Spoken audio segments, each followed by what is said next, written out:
Hello everyone, welcome back to my channel. This is Kim with K Montes Art Studio, and I am back after a 4-week hiatus. So I've been kind of stuck in a artist block for some time now, and this video is all about me trying to find my creativity again.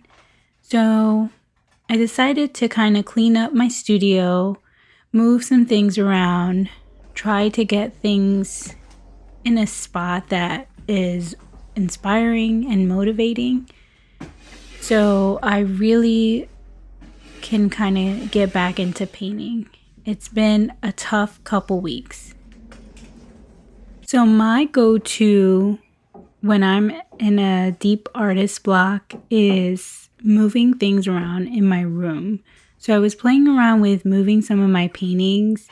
I also started labeling some of the paintings that I need to take photos of to make sure that I upload those to my website, and kind of looking through some of my own artwork to remind myself of the things that I like to do, the things that I like to paint, my style, the mediums that I really like, and that really helps me to kind of understand what I'm going for. So I started to set up my art station on the floor and pull out some things that I have been using and things that are much more easier on the eye for me to kind of dive back in. So I decided to go through some of the art supplies that I wanted to use, and I decided to keep it simple. So I went for some of my magic pencils, and I'll show you that painting in a second. It really does suck, to say the least, when you're in an art block, and I think I got into this position because as the summer ended, I started back at work and I completely disowned my schedule, and I let go of my daily practice. So if you're looking to avoid art block, definitely block out time in your calendar schedule for making art, whether that's 5 or 20 minutes or however many minutes you need to really get into creating. That's where I really messed up. And I think I need to do that for the winter, especially when days get cold and things are kind of dreary in the winter time. I really need to set my calendar up and get my schedule back in order. So I pulled out a couple of different sketchbooks that I didn't really care for as much, things that I wasn't too precious about. And I looked through some of the works that I've done and kind of capture some inspiration truly from that. I decided to also pull some of my Tombow markers, which you'll see later. I do have them sitting in that gray and burgundy bag off to the side.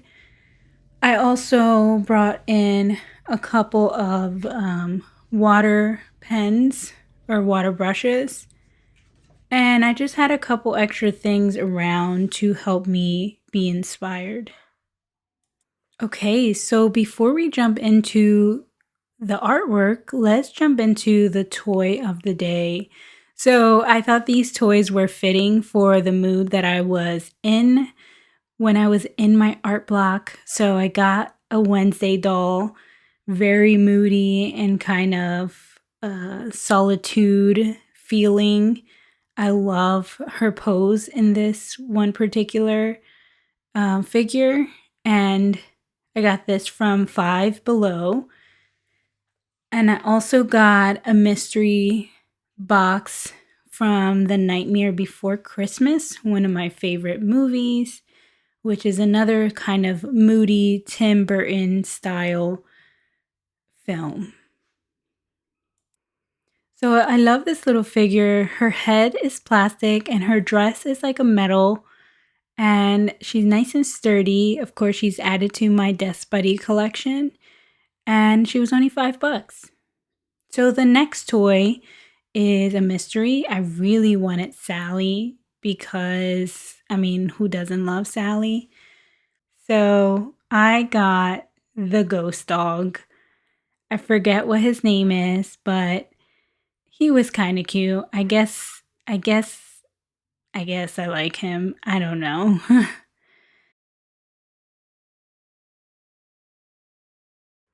Okay, so I sped up this 4 times speed, and I kind of wanted to just talk through what I was doing. So here I have the Canson XL Mixed Media sketchbook, and this is where I start to just scribble and doodle and play with my magic pencils. I do have a couple of different ones that are not magic pencils, but they're the multicolor color pencils that have a variety of different leads. And it was fun to kind of think about what I wanted to create. So, thinking about landscapes, thinking about color, just doodling and kind of finding compositions. So, that's what I was trying to acquire with this quick doodle session.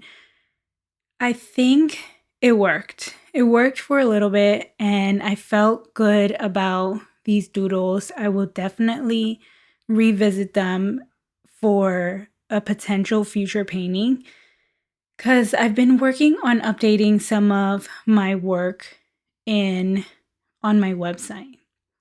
So this next book is a Moleskin watercolor paper sketchbook. I'm not a fan of this sketchbook at all, but I need to finish it. So that's why I grabbed it, and I decided to use my Tombow markers. So I was a patron of Sophie McPike for a couple months, and I love being her patron.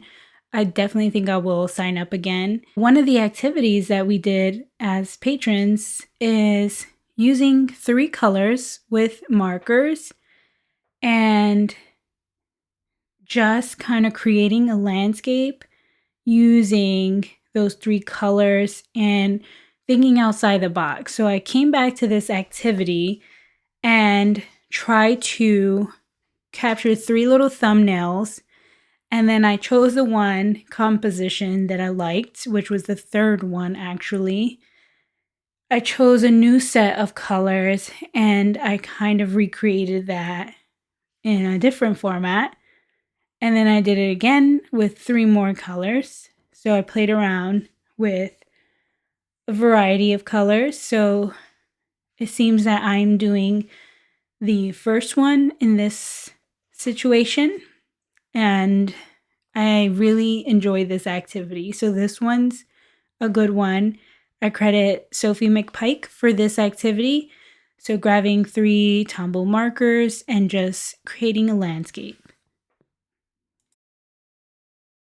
So what I love about Tombows is that you can layer them, they're water soluble, and you can treat them like a watercolor. So that was a fun activity. This next activity is in my Hanamula watercolor paper 300 GSM. And I like this paper. This paper is actually kind of good. So I had initially, this one's a fun one. I had initially thought that this was going to be a good idea. It started off pretty good, but then somewhere along the lines, I was using this brush pen, my Sakura brush pen that I typically love. I don't think it worked well with the watercolor paper, so I abandoned that idea and I started using my Cretacolor monolithic pencils. I love these and they're very loose and freeing and kind of liberating. But I wanted something of a darker lead. So I brought out my charcoal pencil, which was a disaster, as you can see. And all my lead sort of fell. So I just started using that and kind of colored with it. So again, things were kind of progressively getting worse with this one. And I tried again with the ink pen. I don't know. I was just having a messy time with this one. I wasn't, again, too attached to any of these. And I was just trying to kind of liberate myself, have fun. I even brought out my paint scraper to see if I can move any of the dust around. Um at this point, I do think it was okay, but then I ruined it. So then I brought in my Posca pen, and this is where things got really crazy. I just wanted to bring in some extra darkness, and then my ink spilled out, and I was like, oh, let me just use that as extra paint. And then it smudged, and it was like looking kind of crazy. Then I started to add some water, and things went really north. But this activity really helped me to be okay with making a mess, making a bad piece, and literally destroying it. So I tried everything to save it. There was no saving this. I really wanted it to be sort of a black and white, kind of cool graphic picture. It was not working and I hated it. And then I scribbled it and I ripped it up and I threw it in the trash. And just like that, I felt so much better. So I wanted to play with my Poscas, clearly. So I brought out a couple and I played with my beige one. I added some color pencil. This one turned out a little bit better. At this point, I was like starting to get back in the flow, feeling like those couple of warm up activities that I did in the prior pieces felt okay. Then I started to play around with my ink tint. I mean, I really delve into a lot of different mediums for this art block release journey.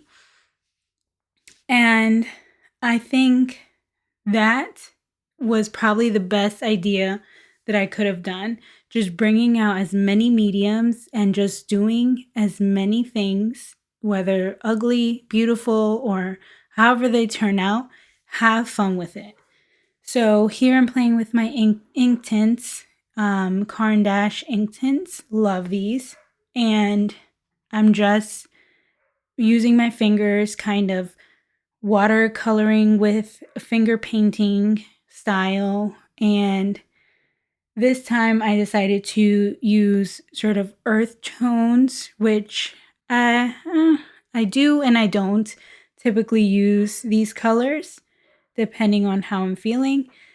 So then I wanted to bring in some color pencils. So on my journey to get rid of my art block, I did do a couple of video research things, and there was this one video which I wish that I could remember who it was. It was a short. They showed a sort of a series of kind of just adding blobs to your paper and then adding different lines on top of that and doing kind of like additive things to that piece and almost making it abstract. So that was partially the inspiration behind this piece and adding all types of things. So from ink tints to Poscas to Tombos, some my Lyra pen, or which is actually a graph, a water soluble graph. I had a lot of fun like using finger painting styles and kind of using some lines. So things were kind of working. So I hope that this video helped you if you're experiencing any sort of art block and really don't know what to do or how to get out of it. If it's been months, weeks, days, I definitely suggest creating some time in your schedule to really just doodle. Just get some ugly, some nice, whatever it turns out to be, just get it out.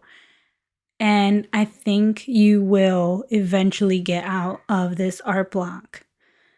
So sometimes it just calls for you to kind of scribble and bring out as many mediums and really just jump into it.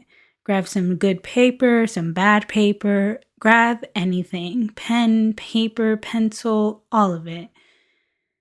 So I hope that you like this video. Here are all the pieces that I created, including the broken one. I tried to put it back together as a puzzle and I couldn't figure it out. But I thought I'd show you anyways because it was part of the process.